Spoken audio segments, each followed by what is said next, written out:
চট্টগ্রামের রিয়াজউদ্দিন বাজারে অগ্নিকাণ্ডে নিহত ৩ জনের মরদেহ পরিবারের কাছে হস্তান্তর করা হয়েছে।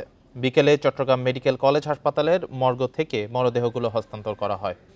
নিহতরা হলেন সাতকানিয়ার মির্জারখিল এলাকার মোহাম্মদ শাহেদ ও ইকবাল হোসেন এবং অন্যজন পশ্চিম গাড়িয়ান এলাকার মোহাম্মদ রিদওয়ান। তামাকুমন্ডি লেইন বণিক সমিতির সাধারণ সম্পাদক মোজাম্মেল হোসেন জানান, আগুনে এমন প্রাণহানিতে তারাও হতভম্ব। শনিবার সমিতির সব সদস্যদের নিয়ে তারা বৈঠক করবেন। এ ধরনের অগ্নিকাণ্ড প্রতিরোধে কি করা যায় তা নিয়ে বিস্তারিত পরিকল্পনা করবেন তারা।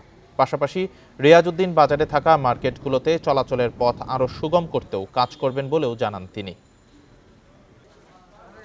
মার্কেটের যে মালিক এবং মার্কেট কমিটি রয়েছে তাদের সাথে আমরা বসে যে অগ্নি নির্বাপক ব্যবস্থাটা আমরা জোরদার দিব। পাশাপাশি যে সমস্ত মার্কেটের স্পেস নাই গলিগুলো শুরু এগুলো কীভাবে বড় করা যায়, স্পেস করা যায়, যেন আগুন লাগলে যেন দ্রুত ধোঁয়াগুলো বের হইতে পারে, এই ধরনের ব্যবস্থাগুলো নিয়ে আমরা মার্কেট কমিটি এবং মার্কেট মালিকদের সাথে বসে দ্রুত ইনশাল্লাহ আমরা এটার ব্যাপারে ব্যবস্থা নিব।